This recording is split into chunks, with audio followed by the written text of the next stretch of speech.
Thank you. Good. Nice to have you back. Thanks for coming. Yeah, pleasure. It's really interesting to hear you talking about the more advanced classes. So, Yeah, good. Do you have many students at this level? I've got one boy who's just done the third movement of the G minor. He's just coming to 8. I've got a 14-year-old girl who's first movement of the G minor. But otherwise Wow, they're that's all quite an trailing age gap, behind in isn't it? books 1, 2, and 3. So Yeah. Gosh, your 8-year-old. That's yeah, early. just did the Ascot course as well, and really Right. enjoyed being taught by Sarah. So Ah, cool. And we have someone here. Let me have a look who it is. Hi, Heidi. Hey, Hi, Carmen. hello. How are you, Heidi? good. How's it going? Yeah, good, thank you. And Is the Carmen, weather good over there? not anymore. Well, I Oh, mean, it's a relief because it was so hot. It was like Yeah. 35 degrees, which is 96 or something Fahrenheit. Hi, we're in Sarah. Fahrenheit in Canada. Oh, good. So yeah, it was just like really sweaty and disgusting. Oh, And now it's broken, but it's kind of rainy, but oh, it's nice. Yeah. How are you, Carmen? I'm fine, thanks. Good. Hi, Sarah. How's it going?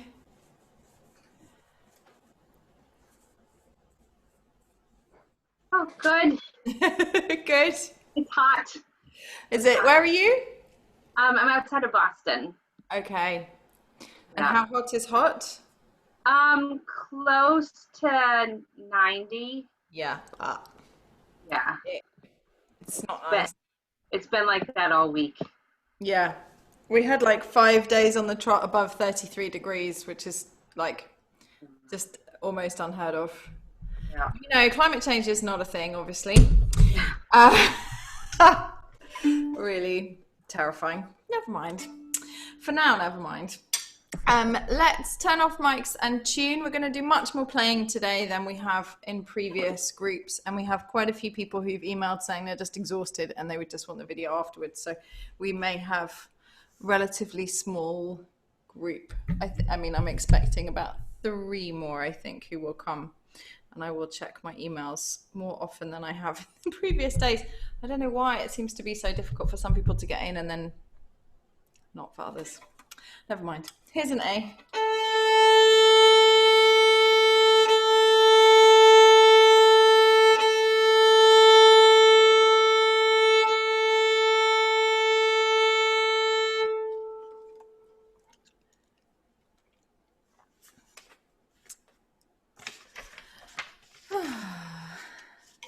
I feel like I've literally just finished Ed Kreitman's teaching from the Balance Point course, well, which I did 2 hours ago, and now I'm back on Zoom, like getting my head into a different mode.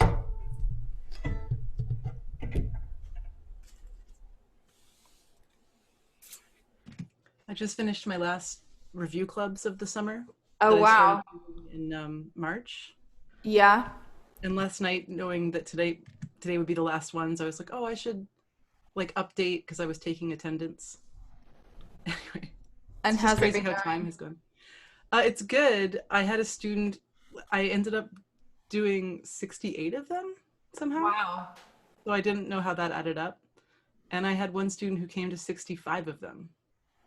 Amazing. So she should get some kind of prize. Yeah. I don't know We, what. we're we're very big on certificates here at Suzuki Hub. We have various certificates, and I sent one out to all of our students. Which, well, I say I sent. I organised somebody else to send.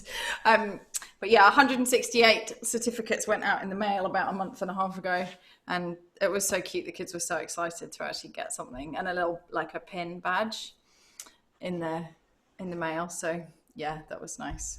Do you do book recitals when they come to We the end of the don't. course? You don't. No. No.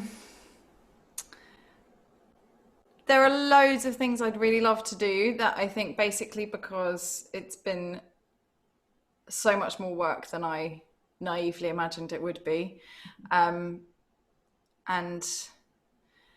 I have not managed to get administrative help as early as I wanted to. So I was supposed to get a PA in April. Ha ha ha ha ha. And instead I worked harder than I've ever worked since Suzuki Hub opened in April or May. But yeah, that's the plan, that in September I will get a PA, and then we will I will have a bit more headspace for organizing extra things, because at the moment it's just like trying to keep the show on the road and work out how to teach 5 different Suzuki instruments concurrently. Yeah. So yeah, I'm just going to check my email and then we're going play. Steeneke cannot get in. Go to Zoom and join same.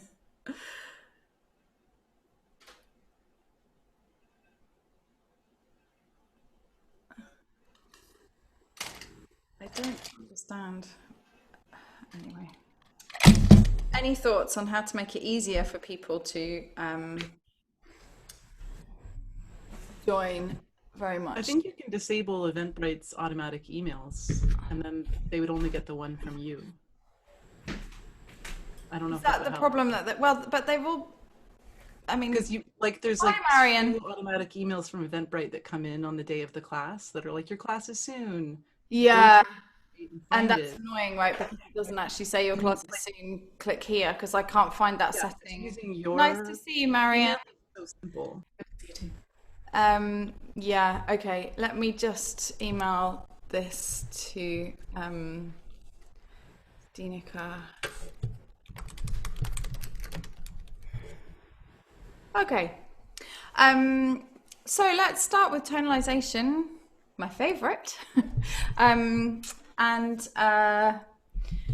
let's all pick one finger and play it all on the D string on that finger. So obviously 3 is the kind of easiest, 4 is hard in one way, 1 is hard in a different way, and 2 is in the middle. And we'll play major and then minor.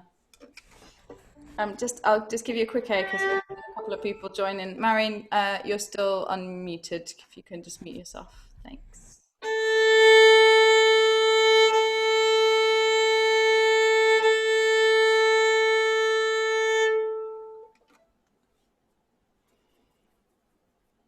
And if I ask you to do anything during the class that you're not comfortable with, just do your own thing. And I'm never going to say like, oh, I noticed that you were like doing it on the E string. So it's entirely optional at all levels. Here we go.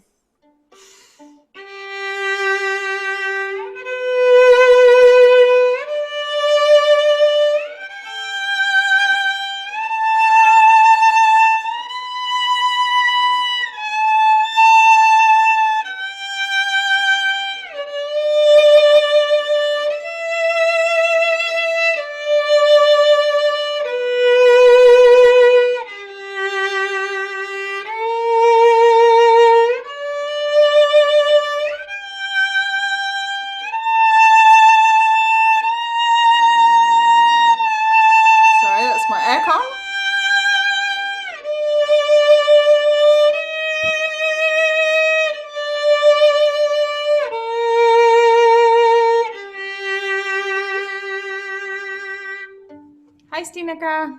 Hi there. Nice to Always see so you. difficult to get in. I don't know. Thank you. You're here. Yeah. No problem. Okay, so let's unmute ourselves and share one thing you notice when you play that, which is not a very nice warm-up. I apologize if you haven't played yet today. You're probably feeling like, oh. So I noticed that my fingers are quite sticky, even though it's a lot cooler.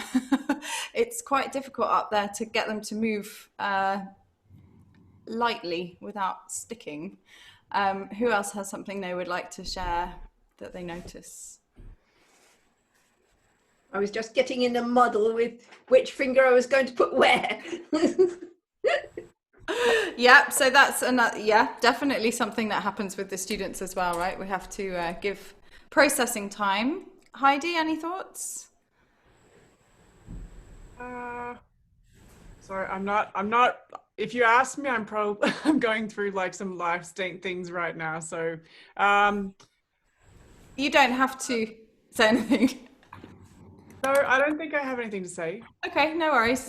Maybe that it was easier than I thought, considering my mental place. Okay, that's good. That's good. Excellent. Sarah? I like this exercise because it has you shift back and forth pretty quickly. So it helps you really practice, the lightness and the ease of shifting.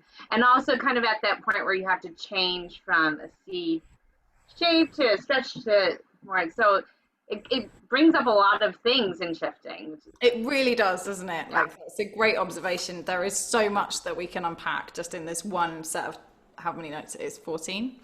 12? Can't remember. Carmen, anything you noticed that you'd like to share?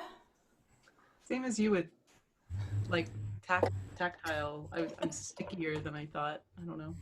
Came Yeah. in here. Marion? Okay. First of all, I definitely agree with Sarah. That was really nice to sort of get the larger muscle sort of feel of things. But mentally, I was trying to, okay, minor, third major, third, fourth, and then after a while, I was just like, oh, forget it. I'm just gonna just play. Play. Yeah, definitely. And I thought that would be actually a really good thing for a group class, just to stop thinking so much and just listen and just play. Yeah. Yeah, definitely. There's like the whole spectrum, isn't there? From like intellectually work out exactly what's happening at all times, and we're going to do a little game for that in a minute, and then right to the other side, just like, okay, now forget about all of that and just play. Heidi? I would say I do have one thought. Years back in some of my teacher training I've done, one of the teacher trainers had said, introducing double stops in group class, you can see a big difference in the relaxation of students because you're doing it in a non-judgmental, non-one-on-one way where they can experiment and feel comfortable. And I was going to ask you, do you do that in your groups with this type of an exercise where it becomes more of a experimentation and something fun before you do it one-on-one with a child in the lesson? Because But double stops, I tend to introduce tonalization with double stops. You weren't here on Wednesday, were you, Heidi? no. No. Okay, so sorry to everyone who was. I'll just play it one more time so you know what I'm talking about. Stina Cray, I haven't forgotten you. This one.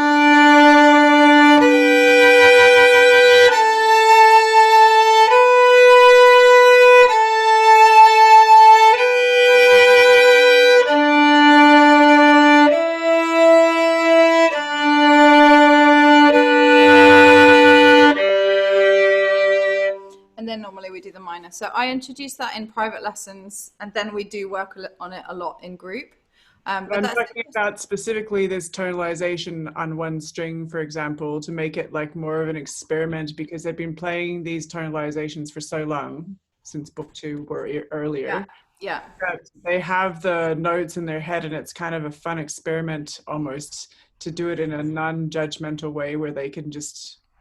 Yeah, definitely. So we do loads of things where I'll just say, pick a way that you would like to play tonalization. If you want to just play it in first position and just think about your tone and your intonation, that's absolutely fine. And then if you want to do crazy, like try and play it all on the G string, you can. Especially at book 6 level, like some of them are really kind of want to do it really well, and others are just like, oh yeah, I just want to like pick my nose while I'm playing the violin. So yeah, definitely we do like a whole range of stuff, and they just do whichever one. And I think Zoom is really great for that as well, because apart from me, who was feeling very self-conscious about my horrible intonation at the top, you guys all know that I can't hear you. So for the students, that's really brilliant, because it's like, and I kind of say in my group classes quite often, like, if you're feeling insecure about this, A, it's really tricky, don't worry about it. And B, remember that I can't hear you. Like, this is literally, you are assessing yourself, because unless we go around the room and do it individually, I have no idea what's going on with you.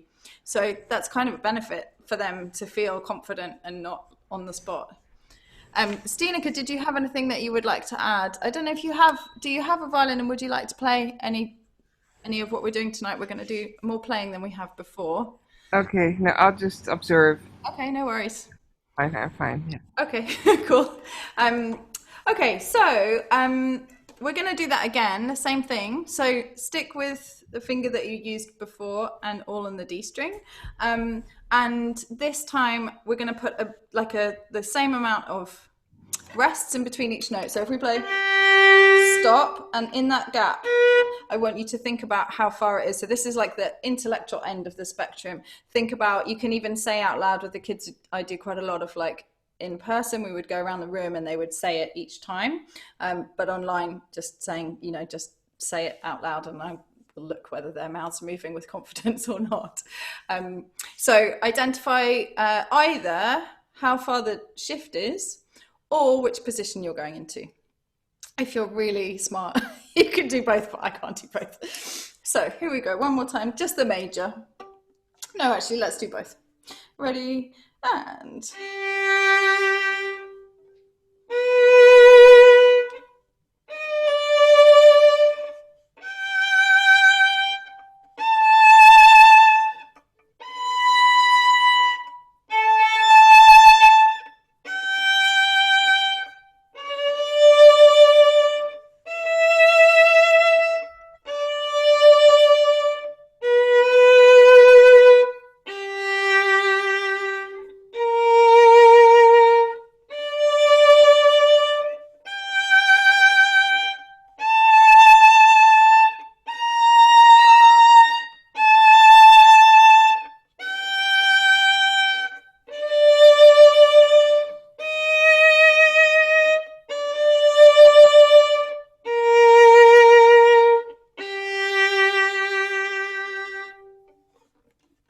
It's so interesting, isn't it?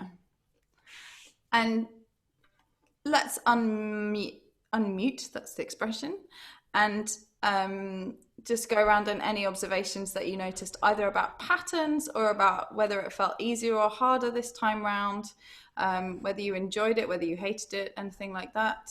You can just call out, we're a small number. I found it easier in a way, thinking what the interval was going to be, and then I managed to organise my fingers a bit better this time. Yeah, good. I think it is really helpful to have both the audible of where you're going, you know what it's supposed to sound like, but then also to like actually inform your arm about how far it's got to move. Anyone else? Anyone hate it? You're allowed to say. Well, okay. I hated the trying to think of what position I was in. Okay. I much prefer just thinking of the intervals. Yeah. Yeah. It's so, I mean, I think that's absolutely appropriate because we don't really think about like, oh, now I'm in 9th position. Now I'm in 10th position. Like, after a certain point, right, it just becomes really high. But yeah, that's interesting. I was doing the intervals. I guess I was taking the slightly easier route. Carmen, any thoughts? I felt like I was a lot more in tune by saying the interval, but also it was our second time through. So yeah. Sarah? I would echo what everybody else has said. Yeah. Yeah. Anything to add, Heidi? No. I think the other thing for me when I played that is two things I noticed was that when you're not playing legato all the way through, it's much more difficult to make sure that you're on the note before you start the new bow. So I kind of felt like my intonation was worse but obviously I've done it a lot of times than the other time. And then also it's amazing how, like, I think, so this would be a good thing that I often do with the kids. They love a quiz. So who can tell me what's more difficult on the D string than on the G string if you played exactly the same thing in C? Or something that's easier. So in what way would it be easier? Let's just play one. We'll just play the major. So make sure your mics are off. So we'll just play the major on the G string and then we'll see if we can get some answers.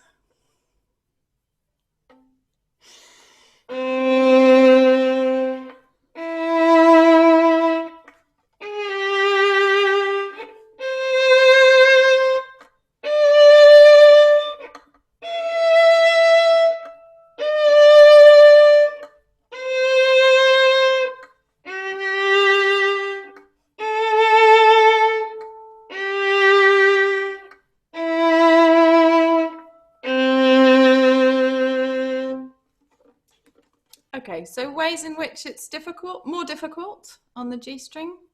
Hands up. Lillian? Not so much in the way of ringing notes. Okay, yes, fewer ringing notes because we're in C and we don't have a C string. Absolutely. Any other ways in which it's more tricky? Heidi? I think you can think of sounding point a little bit differently, right? Because the sounding point is different on the G string to the D string, so you can work a little bit with discussions on that too, right? Yes, definitely. In terms of the angle, it's easier because you have this space at the back, right? You don't have to be exactly on the angle this way, but you mean that you need to be slightly further away from the bridge because it's a thicker string? Is that what you mean? Yeah. To talk about that, I think it's important at that level too, because kids are often playing potentially non-Suzuki pieces too that have like the G string sol G. Yeah. And so it's a great opportunity to talk about how to find that more clear tone. Yeah, definitely. And so that brings us on. So it's easier for the bow. It's harder for the left hand. It's harder for intonation. And which way is it harder on the D string? Well, I guess we just kind of discussed it, but the D string is so hard when you're on that top string, this note, not to like really remember to bring your bow into the bridge, because otherwise you'll hit one of the other strings. It's like so noticeable for the kids' ears, but not necessarily something that they identify what the problem is. They just think, oh, it sounds horrible. So I think those kind of things are really useful. And if you have chatty kids, and I think the more you chat with them, the chattier they become, the more things like that, where you would just go around and like share ideas or share tips or share what you find hard or easy is really useful for them, because they love to learn from each other much more than they love to learn from you, no matter how much they adore you. Okay, so thank you all very much for that. I'm aware that most of you have been in either book 4 or book 5, so I don't want to repeat myself too much, but I also don't want to shortchange Heidi because you weren't. I don't know why the aircon in this room is just like making horrible farting sounds. I apologize. So at this level, as you alluded to, Heidi, I think it's really important to be teaching non-Suzuki pieces because it's very Baroque heavy. That will only teach a certain set of techniques and approaches unless you teach the Baroque music in a very romantic style, which personally I can't bear, but obviously it's your choice. La Folia is a fantastic gift, and I think it's very cheeky, and I always do say to the kids, like, Suzuki did not do this version of the Corelli. This is Chrysler's. This is Chrysler's edition or arrangement. It's not arranged by Shinichi Suzuki. That's either Suzuki being cheeky or I suspect more his publishers. Anyway, so I think this is a great piece in this book, and the Ramo is quite easy to play in a kind of romantic style without making it sound awful.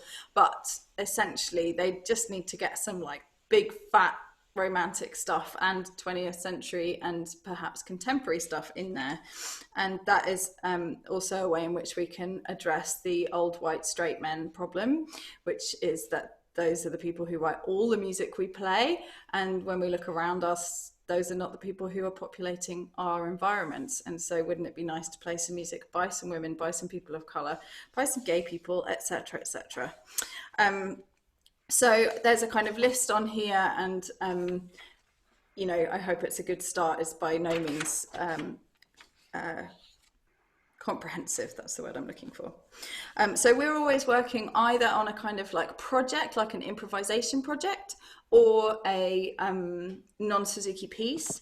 And I kind of think of like the group lessons at this level, I still have only 40 minutes, although I'm going to try and increase the time in September. But we will do a very quick warm-up, solos in the middle, and then the kind of 15 to 20 minutes each side are Suzuki stuff and then non-Suzuki stuff, and sometimes that becomes more time on one and less time on the other, or vice versa. Technique quizzes, like little things like we were just saying, why is it important to have your thumb bent on the bow? Why is it important to have your violin parallel with the floor?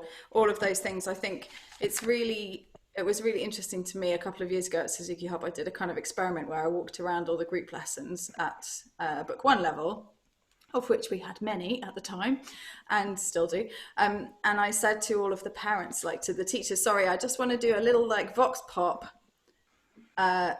Who can tell me in the group of the parents what your right thumb is supposed to be doing on the bow? And everybody puts their hands up and goes, it's supposed to be bent. And then I'm like, okay, great, why? And not a single person in any of those groups could actually say why. And I think, you know, obviously, the more the parents and the students understand why we're going on and on and on about something, the more likely they are to actually do it. And so then I kind of talk about this thing with driving. Like if you imagine your parents trying to drive the car with like straight legs like this, do you feel safe if they have to do an emergency stop? Like they're not going to have very much control over the car, or your bicycle, you know, you couldn't ride it with straight knees. And it's the same thing. You want a bent thumb so that you have better control, because you will have more movement through all of those angles than you do if you just have a straight thumb. And so I think right through, I think we're guilty of or it's very easy to fall into just instructing and not explaining. And I'm a big fan of explaining. So I think little quizzes like that are a really good way at this level to make sure that the students understand things like why the left elbow has to come up as you go high on the string. Things like that.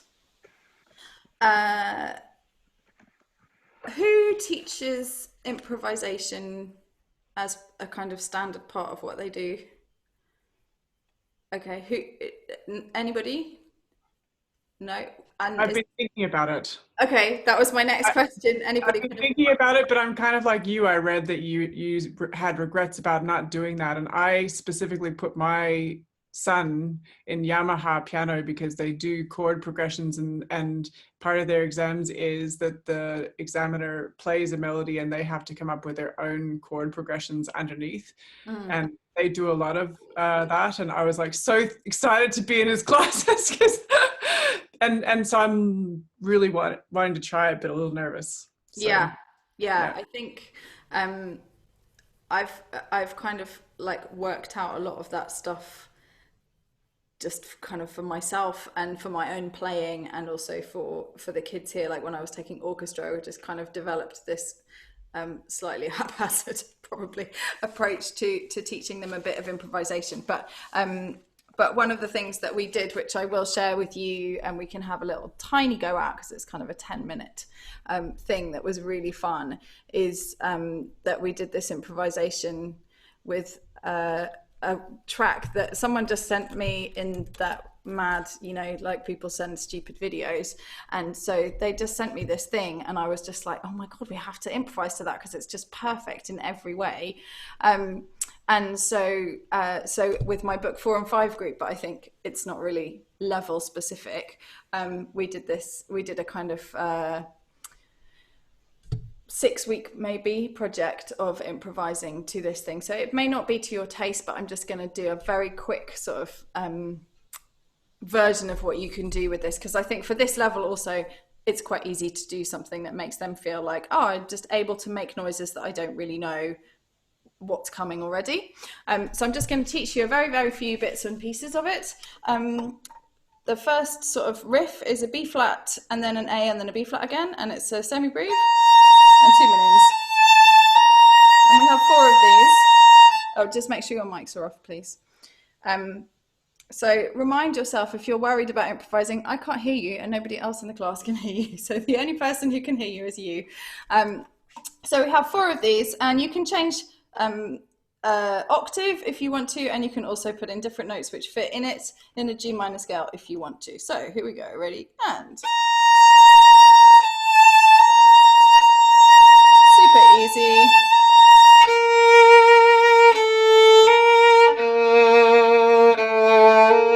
And then sorry, let's wait for you to finish. And then the next section goes.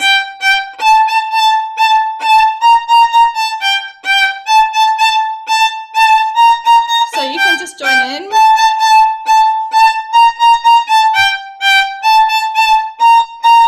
Sorry.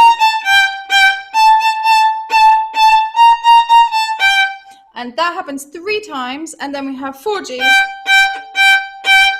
And then we're going to just have a listen. Okay, so we have the when you see the video, and I'll screen share with you, there's a little bit where we were doing percussion on the instruments, or body percussion, or literally clapping or clicking, anything like that.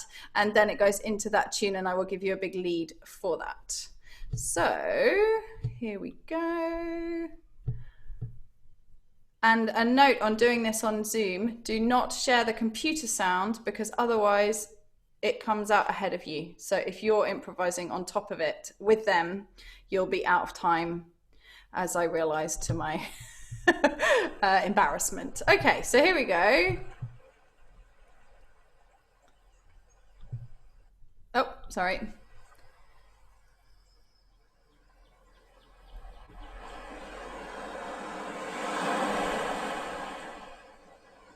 So the improvising of the rhythms comes in about 10 seconds. Here we go.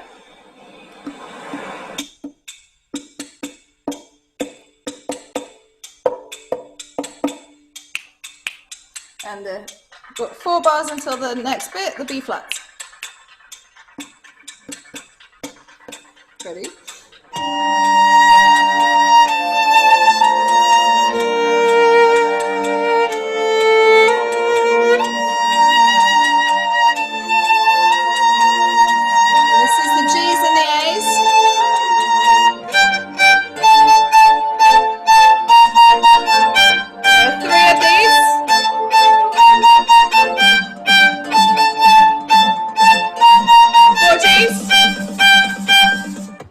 You can just have a look and listen.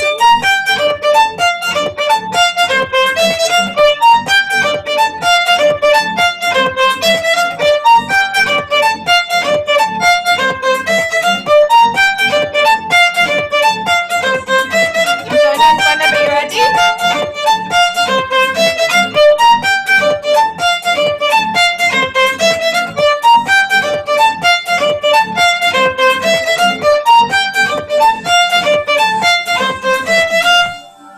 And then we're back to the 4 B flats and A's. Oh.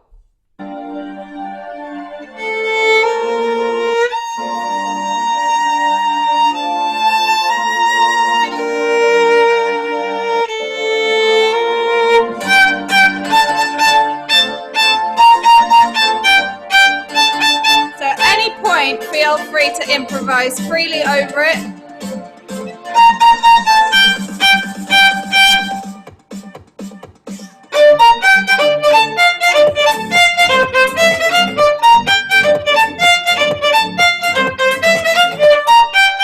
Oh, and my streaming is not going very well. Okay, so we'll take that opportunity to stop.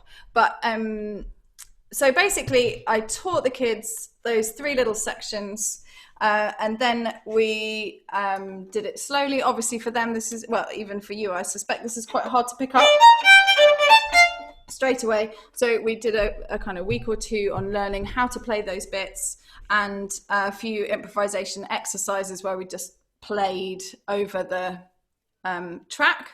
And then some of them made a video for me from home where we did a kind of run through in the last group that was part of that project, where they so they played the first half as we just did with the notes that I had taught them, and then the second half they were allowed to do free improvisation, and then they came back to the end, has got, obviously, as you'd expect, the A section to finish. So things like that, I think it's I think there are 2 schools of thought with improvisation. One is anyone can do it, you just have to dive in and have a go.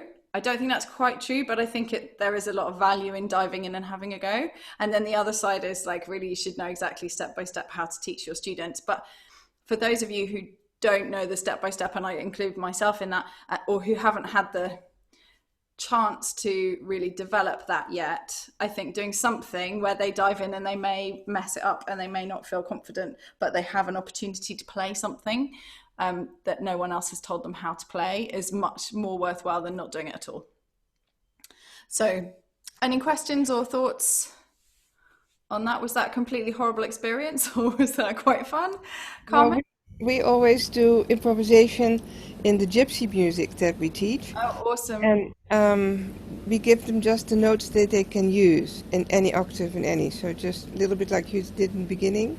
Yeah. and then it's up to them. And then I noticed that they sort of figure out a melody by themselves, and that's then their improvisation. But it can also be called upon in concert. So Yeah, it's always fantastic. the same. It's not really improvisation. One time they do this, one time they do something else. Yeah, cool. Carmen? I was just wondering, in like that specific project, had you given them any like boundaries? Like, was it in a key that you talked about, or was it just like because you'd already established the riffs that they kind of tended to stick in a key? Yeah, Or so most of those kids have been with me for on and off, would have had groups with me for kind of the last 3 or 4 years for some of those years. And I always do improvisation. And we also have a brilliant orchestra teacher who's a trumpeter, and he always does improvisation. And I did improvisation with the orchestra when they were all just starting orchestra, when they were sort of book 2 level. So they all are quite comfortable with improvising at least a little bit. So we kind of did G minor. I'm a big fan of natural minor scales, which is, just in case that's not a phrase you're used to, the notes that are in the key signature, not harmonic or melodic. So we did a lot of G minor natural scale. And then they just know that, you know, if they're not confident, they can just play on one note, or they might feel confident to add in the dominant, or some of them are just like blah, blah, blah, blah, all over the place.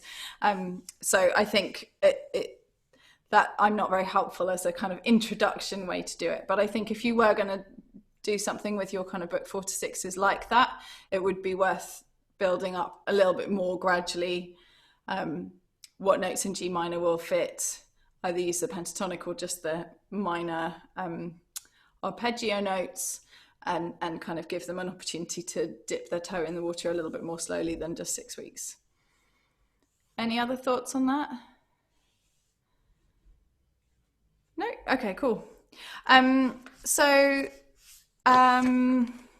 talked a lot about spiccato, up bow spiccato, lifted bow strokes in these group classes that many of you have done. So I think I won't repeat that again.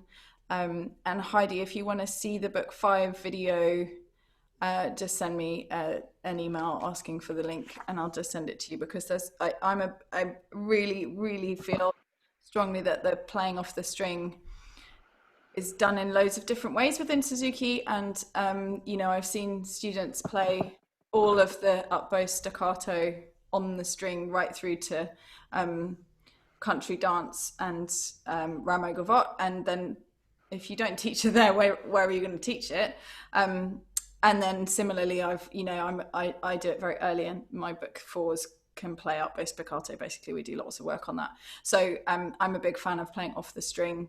But I think if you're not yet, then maybe have a think about it. So what I did think that we would do is have a go at a phrasing game exercise that I do with my students. And then we might do some work on La Folia. But, you know, it's kind of, I think, as an overview of how I kind of think of the repertoire, book 1 is just obviously kind of learning how to play pre-twinkles to twinkles is learning how to manipulate the instrument and make it work for you in just even the most basic sense. And then sitting alongside book 1 Suzuki, I consider book 1 to be a perfect place for them to learn how to sight read. So during book 1, Suzuki book 1, we learn I can read music, which keeps pitch and rhythm separate. And then by the time they get to the end of Suzuki book 1, I want them at the end of I can read music. And if that doesn't quite align, then we just spend some time finishing off I can read music. But it's a great way to get them to want to finish their sight reading, because they know they're not going to be allowed to start Suzuki book 2 in a very loving and Suzuki way. They're not allowed to start Suzuki book 2 unless they've finished I can read music book 1. So they tend to kind of speed it up towards the end. And also, of course, Gossett Gavotte takes ages. So that kind of works out quite well. And then by the time they get to the end of Suzuki book 2, they have started doing ABRSM grade reading, sight reading books, and their sight reading is kind of in line, maybe not grade for book, because the Suzuki books are obviously more advanced than the grade number. Like Suzuki book 3 is not grade 3, it's grade 4, roughly speaking.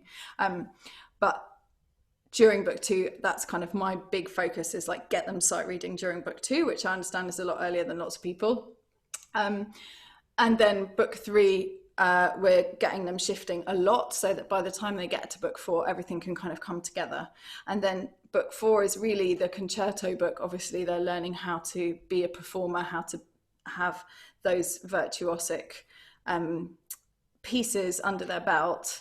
And then book 5 is sort of the sonata book, and more concertos, obviously. And then by the time you get to book 6, it's not really like there's a kind of big thing for me. Like, I don't really feel that book 6 and above has a main focus in that same way that the earlier books do. And therefore I kind of, you know, that's kind of partly why this group lesson is feeling quite different to the other ones, is it's not so kind of specific. I think basically you've got everything in there. Like, there's not really very much like ricochet or there, you know, double stop harmonics like false harmonics. There are a few things that you haven't learned to do yet, but essentially you're a really good player by the time you get to book 6. And so then it's just refinement and adding on skills and developing yourself as an all-round musician. And it's not like this is the big gap that we're filling now, or this is the next stage that we're going to. Any thoughts, questions, comments? No? Okay, so let's go to Handel F major. And we'll have a little vote between the first movement and the third movement, and this is for a phrasing game. Well, or we could put the second, but no, let's do the first or third. So hands up for first. Hands up, oh, 4, okay. Okay, so we'll do the first movement. Okay, so let's just play it first of all. One of the things I've got, like, become used to during lockdown is using the backing tracks, and I don't really know why it took until a global pandemic for me to do that, because it's such a joy to play with the piano part. But of course, how many of us can afford to have a pianist in each group lesson? Not many.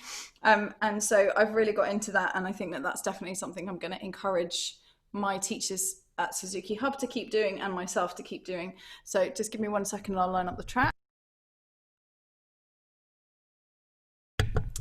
And Speed Shifter is a fantastic app. If you don't have it already, literally you can just pick your tempo for any piece. And the other app that I really recommend is AnyTune, which you can change the pitch as well as the speed. So for example, with all of those exercises for perpetual motion, going higher and higher and higher, you can do that with a backing track, which is so brilliant for their intonation. So that's really handy. Kate, okay. What was the first app you said? What was the first? Speed Shifter. But actually, AnyTune does the same thing. I think the only thing that AnyTune doesn't do is that on Speed Shifter, you can set it to do a loop over and over again. So if you have a box, like a repetition section where the intonation, for example, is the main problem, so you want the backing track with it, they can set that loop to go 10 times round. Whereas I don't think you can do that on AnyTune, but I haven't been using it for that long. Now, there is no repeat, so we don't need to worry about that. One question about AnyTune. Yes. Is that a way around the fact that the viola CD doesn't have a piano part on its own? Yeah, precisely. Ah, good. Yeah. And you can literally go, I think, as far as it's possible to go either direction. Fantastic. Yeah. Okay, let me just check the levels. If you could all make sure you're muted. That seems good to me. Okay, so here we go. So as you're playing, let's think about phrase lengths and phrasing generally, and then we're going to talk about that afterwards.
Very beautiful, I'm sure. Okay, so let's unmute. Sarah. Hey, how do you have it just on an outside speaker? How are you playing the piano track? Yeah, so I have, I was saying to the group last week, actually, this, in fact, I'll share it with you because it's very funny, that one of the themes under lockdown has been my wife taking pictures of all the crap I've got all around me, because, you know, here it looks so serene, there's just the orange wall behind me, and then like every time there is so much stuff.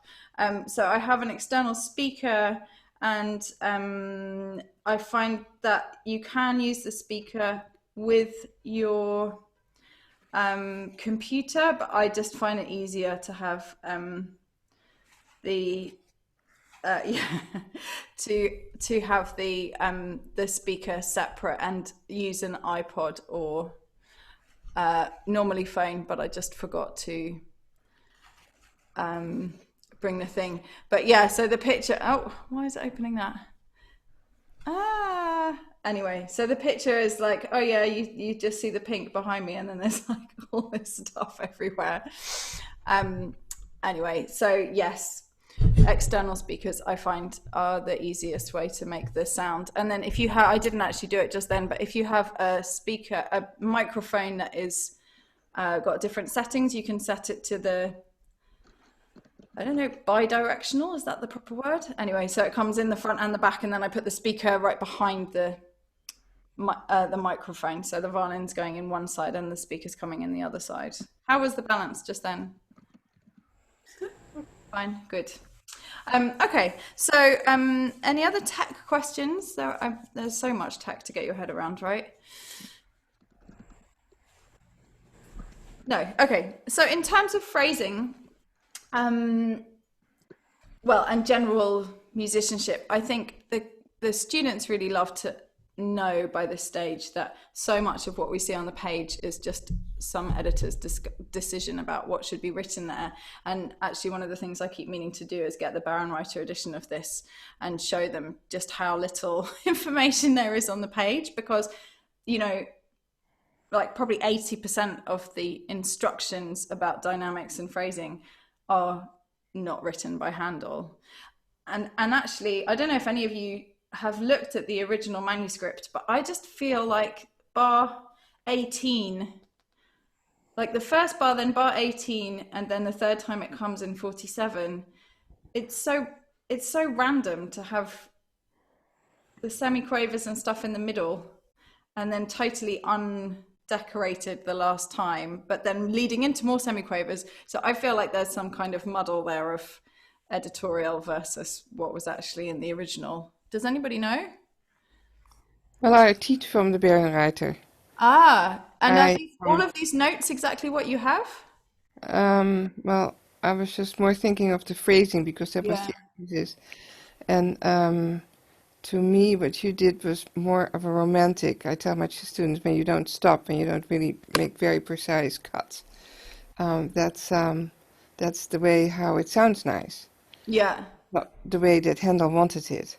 Yeah. We used the Bärenreiter, and I also say we never play the first and the third movement, you only do the second and the fourth in the workshop. So I can do that with my students to make them aware of where I'm a big fan of Baroque music, so yeah, it's different. I don't have it right here with me, but there are some differences, yeah. Yes, definitely. Phrasing, yeah. And I think, you know, the way that I play it is, I'm not a Baroque specialist, and I know that it's not how, you know, the Baroque specialists would play it, but I think it's a kind of reasonable middle ground for the students to get somewhere close to that. Like, we just scrub out all of the high shifting, like to do this, you know, how many times we've all heard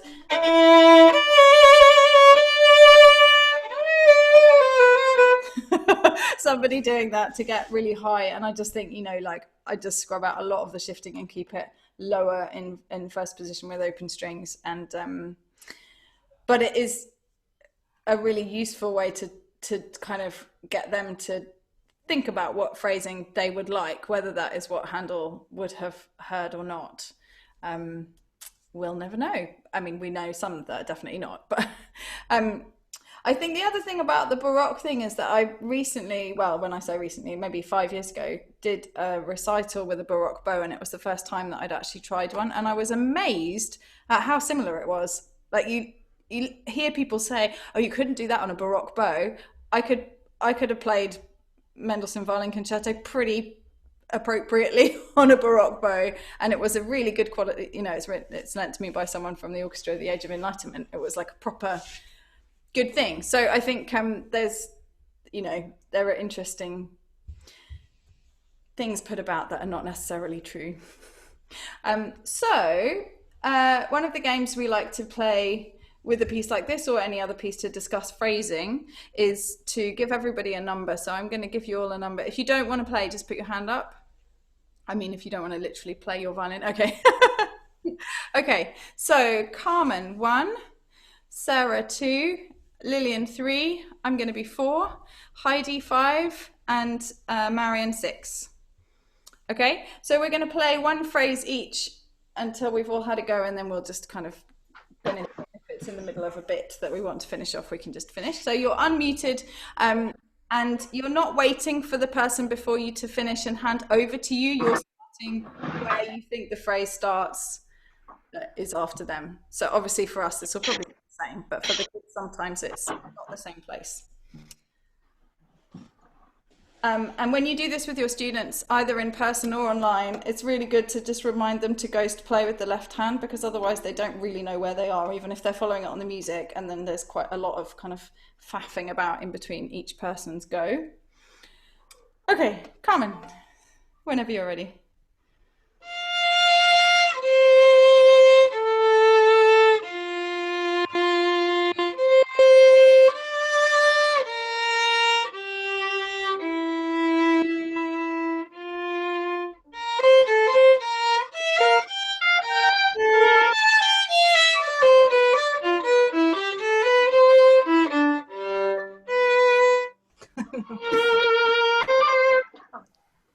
Okay, so this is already food for thought, right? Because it's interesting. Let's just go from, okay, we'll talk about it in a minute, but let's go from bar 8, Sarah.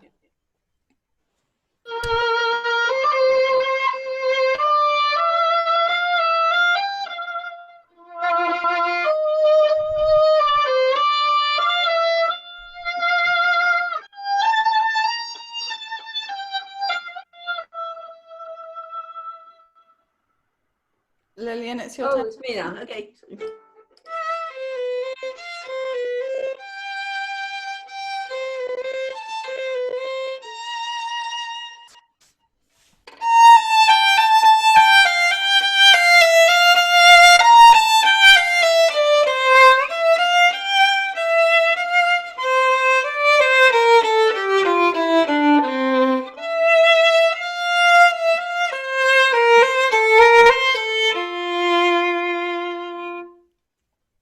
My turn? Yeah. Is it my turn? Yes, it's your turn. I lost track of the numbers. Go.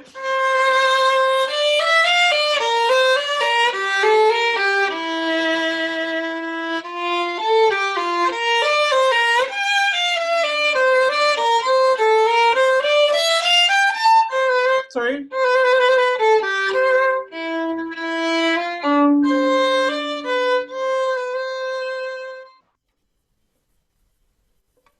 Oh, Marion, you're muted. We'll just ignore that. Go, go. Okay.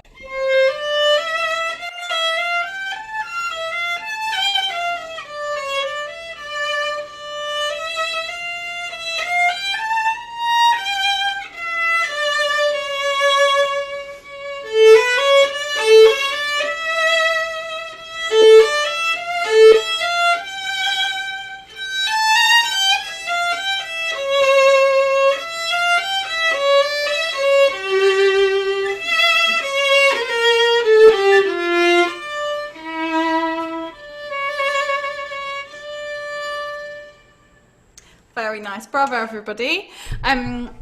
Right, so then with the students, we would play this game and would then talk about, did we all agree that the phrase lengths were the same starting and end point? No, very much not. And so that's a good opportunity to talk with them about how it is subjective, and also that you have always these smaller shapes within a big phrase, that you don't, your phrase is not always going to be this shape or this shape, or I can't make it work on Zoom, but it's not always a crescendo, a diminuendo, or a mountain, right? It's sometimes kind of hilly in between, and that doesn't mean that it's tiny, tiny phrases. And then also how, you know, if you've talked about this kind of stuff, they will know this by now, but if you're going to introduce it at this stage, it will be quite a revelation to them that phrases are different lengths, and that often they go short, short, long, or short, short, short, long, or all of the different permutations that you have. And then it's in this piece, I think one of the things that's really interesting that leads on to a discussion about editing and editorials is that you look at bar 4, and it's very clearly implied that the F is not an upbeat, that it's the end of the phrase and then the B flat is the start of the new one. And yet, when we look at the notes in 21, that phrase starts on the F, on the third beat of the bar before. And so I don't think that it's useful to kind of think about wrong and right with the kids, but I think it's really interesting for them to notice that, so maybe we should actually, and then we can try it. So if you all mute yourselves, we'll just play the first 2 phrases together, or until the first, you know, until bar 9 or something, and just see how it feels to play the opposite of what you normally do. So if you feel like the end of bar 4 is normally an anacrusis into bar 5, play it as the end of the first phrase, and vice versa.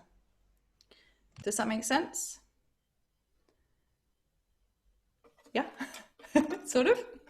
So if the last note of bar 4 is normally the end of your phrase, put the end of the phrase on the E and take the F towards the next bar. Here we go.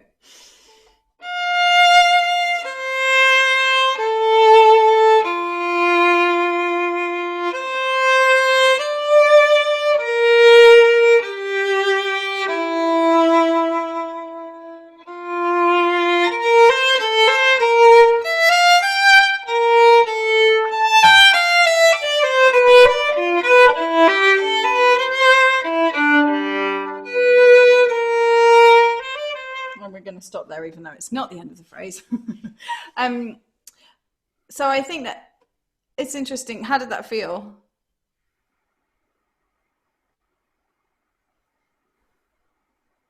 Non-committal. I think it's interesting to do that F being one or the other before, really.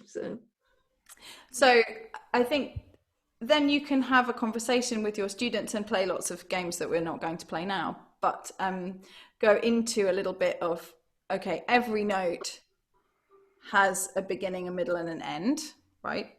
I mean, clearly, but that's also something that lots of people have never really kind of thought about. And also that when you're talking about phrasing, that you can think of all of these notes as traveling towards somewhere or a destination in themselves. And sometimes traveling towards somewhere is at the same time as retreating. So like you're traveling away, but it's still taking you towards something. So for example, you might, I'm sorry, Stineke, I know all this romantic phrasing discussion in Handel is probably driving you mad, but we have to work with what we've got for today. So that if you think about these bars, so this is a destination note, even though it's a starting, and these are traveling towards here, and that's the second destination note. This is traveling towards here, but also retreating at the same time as we go towards the E. So that you have that sense of every note is taking you somewhere. None of them just exist as a kind of nothing. They're all on the way to somewhere, or they're the place that you've been on the way to. And I think for the students that can be really quite a mind bender. And the other thing that's really useful for kids to do, not in group but at home, is to record, like audio record themselves and play just one phrase. Like, okay, you think that you've identified every direction and every musical choice you're going to make in this phrase. When you listen to it, if you had not known what you'd decided, would you be able to describe what you'd decided? Does that make sense?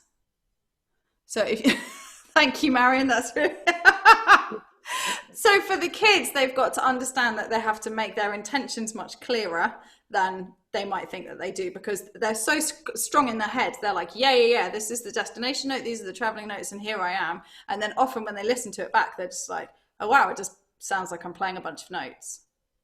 So I think that can be a really useful exercise. Any questions, thoughts, comments, laughter? Heidi? I agree with your like thoughts around looking at the smaller shapes. But I find at this level with this sonata, but also even in more, I'm trying to think of an example, like the meditation from Thais and stuff like that around this level. If we don't think about like the full longer line of where the whole picture is going, I find students get stuck and the flow gets left behind a little bit, right? And so I tend to focus a little bit more on the longer lines, because I think that students already break things up too much. Right. Because that's what they're used to, until you get to this kind of level where there's a longer line to find, and sometimes they can't find it because they're used to thinking in smaller chunks, especially because we break things into smaller chunks as we're teaching at an earlier stage, right? Yeah, I think that's a really good point. And I guess that's something that I would, well, I will think more about, but I think that I'm kind of approaching that when they're first starting the piece, like where are the broad brush strokes of the shape? And so then this working on like more minute kind of understanding of how you make that happen. Like the smaller stuff is about how you make the big picture happen. But thank you. I will think more about whether I'm actually doing that or whether that's just what I think I'm doing. I find, if I listen to a student in a masterclass or a setting like that, and I feel like the piece is stuck, the minute I start thinking about, well, this is the first note, and where I know there's like little sections in between, but where are we actually going to? And I want you to focus the line towards that. You automatically get this flow in the melody that happens. That's like more interesting is not the right word, but maybe just more fluid. Yeah. Very good. Any other thoughts? Okay. Is there anything in particular that you feel you would like more ideas on teaching at this level, or, you know, reviews a thing at any level previously? You know, we have 25 minutes. I'm just wondering if there are burning things. I don't want you to get to 28 minutes past 9 and think, oh, I wish she'd done whatever it might be. I missed the Bach double, but I just heard you say to Heidi that there was a video or something. There is a video of the book 5 and book 4 group, and I really didn't talk about Bach double very much at all, which is a massive omission. I think because I've just had my head in Zoom so much, and it's been, I mean, we have done a bit of work on like the nuts and bolts of Bach double, one part or the other, but to play it together is so impossible without the horrible Zoom sound that you get when you share a video that maybe I'll try, and I mean, I'm sure you have millions of brilliant ways to teach Bach double, but maybe I will try and organize something just to work on Bach double, but it would have to be in person, so probably not very useful for this particular group of teachers apart from Lillian, who might make it to London. But yeah, I'm sorry if you're after Bach double things specifically, there isn't very much from last week or the week before. I apologize. Using Laurie's duet video that she did. Laurie's duet video, shared screen, but not audio, you said, right? I'm having a couple of my students do that, and they're really getting a lot out of it. Yeah. So doing it, so in group class, do you mean? You're Yeah. There's the terrified person who's terrified to teach Zoom groups. Well, I hope that this will go a little way towards making you feel more confident that it's possible, because there are loads of really lovely things that you can do on Zoom. But I think I do get my students to play with videos a lot. So there's on my YouTube channel, I haven't done one with both. I did try and then it was just too difficult. But there's me doing first and me doing second, and lots of videos of breaking down the difficult, tricky sections. So if any of them need help with just nuts and bolts, or just want to play along with the opposite part or the same part, there is that. But yeah, the problem with like Laurie's video is great, but as soon as like you heard on the crab rave, the sound is just so bad. Even if you're sharing a video from the internet where the sound on that video is very good, Zoom downgrades the quality. So I don't know if any of you have done training with Ed Kreitman or anyone else who does. What they do in a situation like this is, if we were going to watch a video where we're just going to watch it rather than try and play together, although I guess, as I say, it doesn't really actually make that much difference because we're not hearing each other anyway.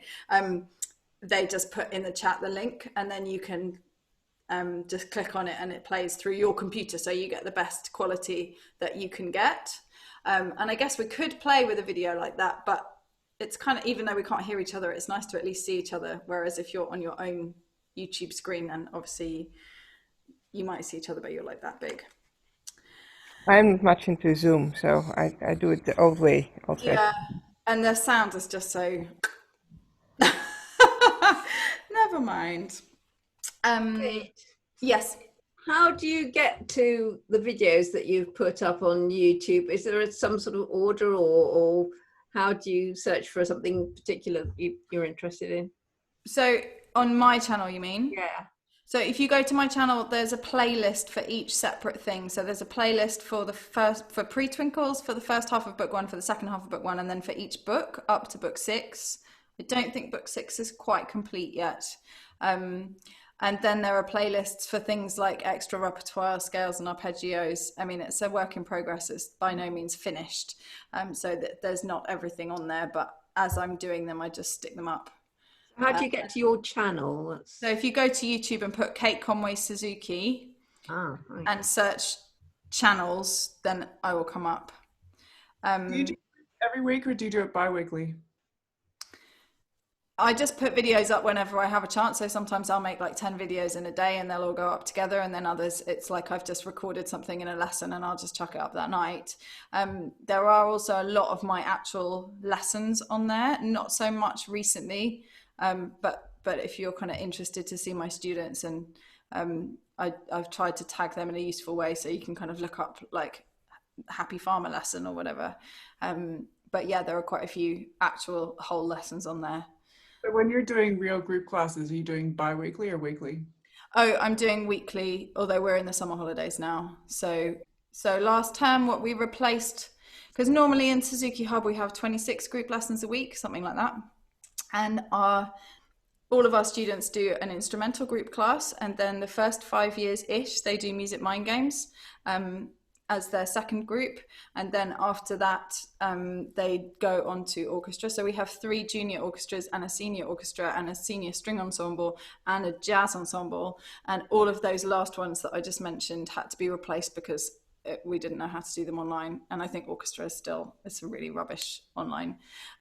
So we replaced them with play-alongs, which is really just repertoire sessions. So we've had each of our instrument teachers, well, one teacher per instrument, just be playing a lesson, a repertoire session, not actually in depth like teaching, but just with the emphasis on being just come and play a lot of the pieces that you know and listen to a lot of pieces that you don't know. So it would be like book 1 to 3 rather than just book 1.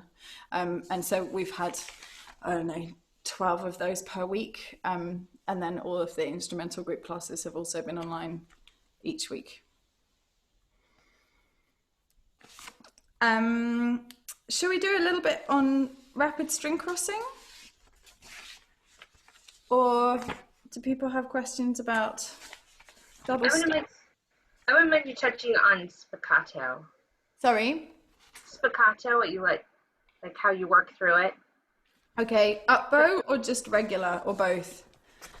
Regular, kind of talked about. Okay. Yeah. Is everyone happy with that? Yeah, okay.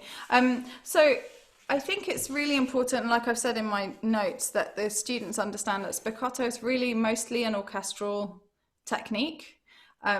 And when you're in book 4 and you get to the bome and it says staccato, quasi spiccato, everybody loves to get a big pencil and just like put a line through that because it's the biggest load of nonsense you could possibly ever imagine making up. I don't know who's responsible for it, but it's really embarrassing because quasi spiccato is not a thing. And staccato that is like spiccato is also not a thing. And you can't do staccato at that speed and you can't do spiccato at that speed unless you're going to play it really, really slowly. So I do a lot of my work on introducing spiccato at that book 4 level for the bome. And the way that I would introduce it is we would start with twinkles and just open string work and doing a lot of just talking about how it's really a whole arm movement and think about elbow dips and being being vertical rather than being a horizontal stroke. So if you want to grab your violins and join in, I will just kind of go through it a little bit, and if you don't, that's fine. So we just do a lot of this, and if the kids are having trouble really getting this feeling, then we just do some bouncing on the string. For them to really feel that it's this way mostly, and then they're going to just add a tiny bit of sideways so that they get that. And then we would do twinkle in G major, like this kind of speed. I emphasize a lot with them that balance point's really important, obviously, and then that they're going to get the biggest bounce, and we can do this if you just do it the same, like letting your bow bounce naturally. You get the biggest bounce if the stick is right above the hair, but that's when you get the most coarse sound. And then if you tilt your bow, the bounce like lessens, but your tone will improve. And for my students, I'm teaching with the stick slightly to the scroll right from the very beginning. And I will only really introduce bringing the stick right over the string in review and humoresque maybe, and for when they really want a big romantic solo sound. Puppet show. Thank you very much. Marion says, Alice Joy Lewis's definition, with spiccato you create each stroke, and with sautier you create the environment for it to happen. That's really lovely, thank you. So Puppet Show is in Barbara Barber, I think volume 2, it goes like this.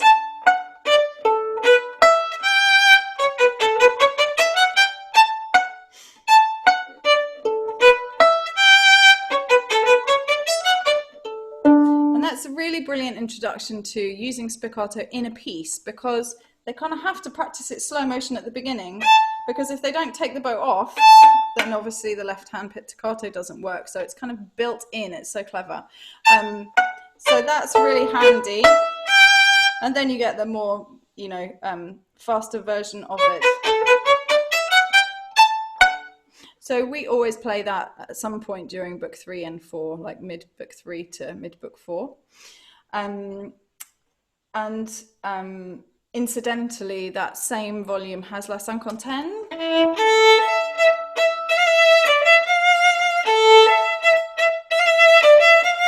Which is a lovely place to introduce up bow. It's not really spiccato because it's only 2, but lifted bow strokes on the up bow for the first time as well. I'm trying to think, is there regular spiccato in it as well? I don't think so. Anyway, it's just a brilliant book to play alongside the Suzuki rep, obviously, because Barbara is a genius. Then what we do for perpetual motion, book 4, preceded by lots of perpetual motion, book 1 with spiccato. And if they want to get involved in experiencing how much more difficult the string crossing makes it, etude. Like this is a very different experience. Let's just play like the first 2 sections of perpetual motion and then the first 2 sections of etude with spiccato, and we can just really pay attention to the roll of the elbow in this and the natural bounciness of the stick. So perpetual motion, here's a little introduction.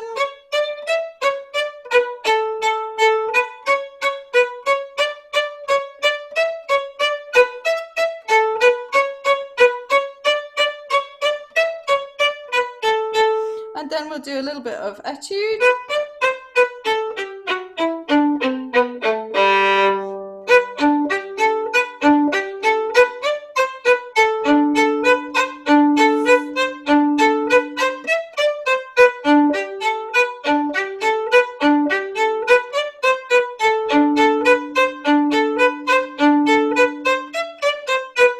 So it's very much more difficult to make the same quality of tone on the complex string crossings than it is on perpetual motion. And obviously this is all pretty slow, and we do talk about how spiccato is kind of one of those like sneaky bow strokes where you think it's a really fast bow stroke, but actually if you just try and make it go as fast as you can, this is really about as fast as you can do it before it turns into sautier or just détaché. So it's really actually not a very fast bow stroke. And it's mostly used in orchestra for accompaniment. So then with the bow, my students will learn from the tune just the singles, and we practice the spiccato there. And that's really great for group class because then the students who know it all fast can play the whole thing fast, but the students who are just learning it can play spiccato at the same time as playing it relatively slowly for the left hand. Sorry, not relatively slowly, relatively fast for the left hand. So they're getting used to doing the left hand fast enough for the doubles coming up soon. And they get a credit for doing it like that. So credit is basically, you know this piece well enough to move on, and you can do it without, not perfectly, not performance standard, but well enough to move on and put it into review where you keep refining it. And then we do détaché, but as written in the piece. So, and that tends to be obviously at the middle because you can't really do détaché at the balance point without it becoming sautier. But for lots of the students, they can't go straight into sautier because it's just it needs to be too fast. And then we do sautier.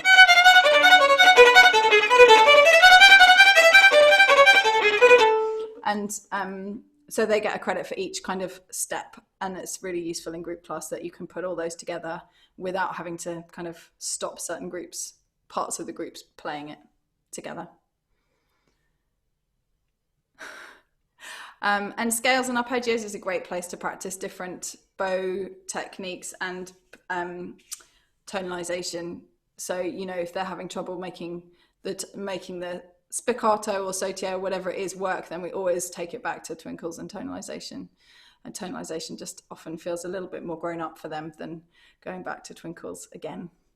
Although mostly they don't mind.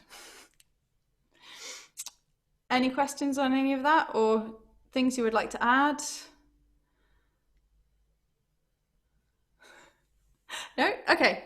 Let's just play Fiocco, not quite to finish, but almost to finish. And this is with particular emphasis on how to lead this piece so that you help your students with the memory.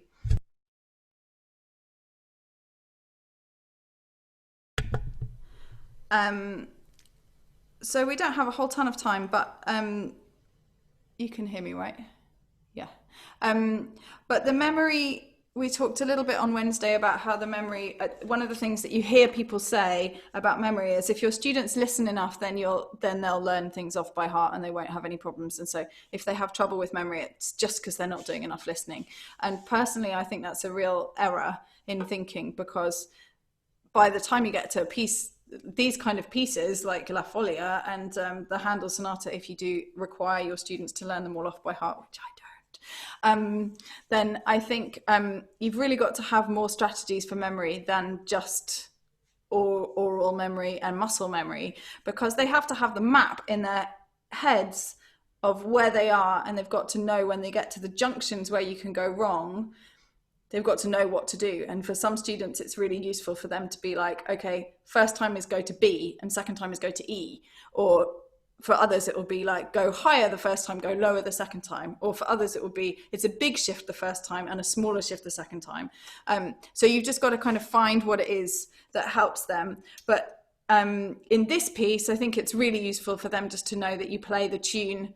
Well, let's play it and then we'll talk about it.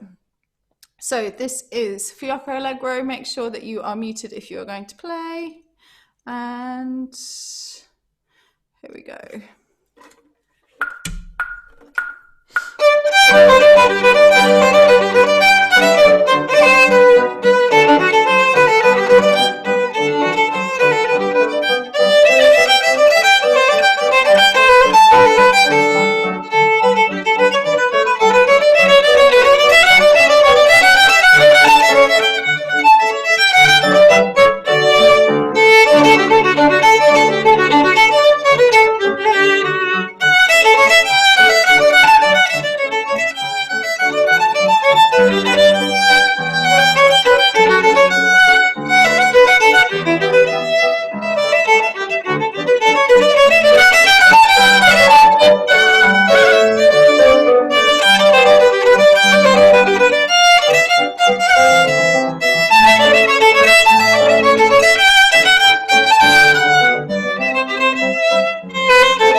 Very nice. So let's unmute, and if you have your book open, then we can use bar numbers for clarity. That's useful.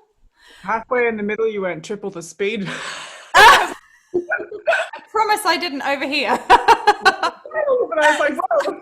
Isn't it so weird how the video things do that, where like instead of just cutting out and then coming back in the same time as you were before, it like catches up. I don't understand how that works. It's amazing. Anyway, sorry about that, Heidi. It didn't happen here. It's weird. Good. Well, it didn't happen here either. So I think it's really useful for the students to know by now how to basically understand the structure of a piece, and that can really help with the memory. So for me, the place where people go wrong in this piece, well, why don't we share who would like to say where all of their students, if they're not being careful, will make a mistake? I can speak for myself. I just fell into the hole myself just now. It's the da da da da da da da on the G string. Yep. And so it's so easy to do, and I think it's really easy to do the second time because you've remembered once already. I did it. Yeah. And so for me, I'm always, and I'm kind of aware that I'm like, normally when I teach group class, I'm standing up, but for these I've been sitting down, and it makes the angles a little bit more awkward. But I think as you're approaching it, sorry, you have to be down way before you actually get there, because otherwise you haven't given the visual cue to your students so that if they might go wrong, they still have a chance not to go wrong.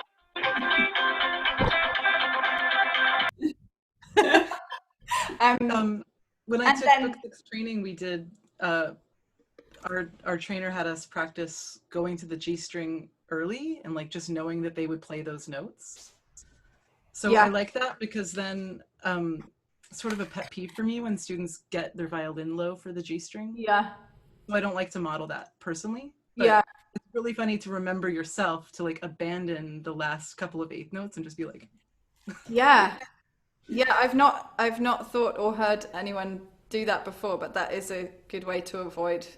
Yeah, I think I would normally do it in my knees much more if I was standing up. Sure, right? It's But I think then you can also do the opposite for the next time that you do it, where almost never will they go down when they're not supposed to, but just in case they want to,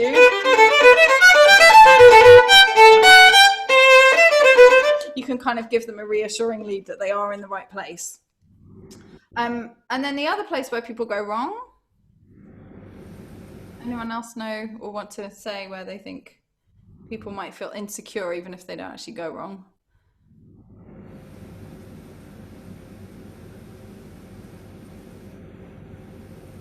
For me is bar 21. So when you have this again, and then you're going to the F natural. And so I think a very kind of simple bit of mapping that the students can do during this piece, which will help them do that, is like you play the major tune the first time, then you play the major tune down a fourth, so in the dominant key, i.e. bar 11, and you stay in major. And then when you go back to the original key, that's when you go to the minor. And so I think that's the kind of thing that if you can get them practicing kind of mapping while they're playing, and obviously they're not going to probably do that when they're first learning the piece because there's a lot of notes just to be thinking about, let alone mapping at the same time. But as they get used to it, that's really a useful thing for them to be thinking about. And then I think a nice way to do work on this in group class in person, and I don't think it works so well on Zoom, although if you want them to make signs and stuff, maybe they could do that, but is to have half the group play the first part, all of the group play the B section, by which I mean,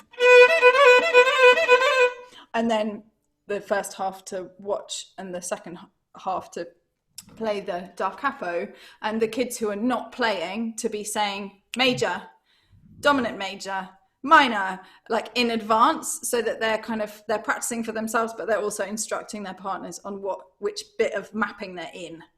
And then for the oral learners that will have picked up a lot of it by listening to the recording, but maybe not quite that level of detail that they need to feel really secure, they will remember hearing those instructions at the right time, just like the visual learners will remember looking at the natural on that bar and remember it that way. I think that's quite a nice exercise to do with them. And so many of these pieces have that ABA structure that it works really well in loads of them. Sarah, do you have a question? I have to get going, but thank you so much. Okay, thank you so much. See you later. I think, well, I'm pretty much done, but are there any questions? Final comments, thoughts? Marion, I can't hear you. Tried the spacebar thing, it didn't work. Thank you. It was really great. You're very welcome. Thank you. It's been lovely to have you, all of you, here. And yeah, do email me if you have any questions. I don't have any notes from today of things to add to the group notes, but I will send you the link to the video so you can watch it again if you want. Thank you. And just always feel free to email me about anything you don't, I will get back to you eventually. And at some points it might be a little while of waiting, but I will, get back to you. Yeah, it's been very encouraging. Thank you so much. Good, thank you very much. I feel we should have a little Suzuki bow, even though we're on Zoom and sitting down. Very nice to see you all. Thank you so much. And I'm doing a repeat of book 1 with pre-twinkle stages all together, but also a sight reading seminar at the end of August. So if you're interested in how I teach sight reading in more detail than you've had in these classes, that's on the Hub website. Okay, thanks so much. Take care. Bye. Bye.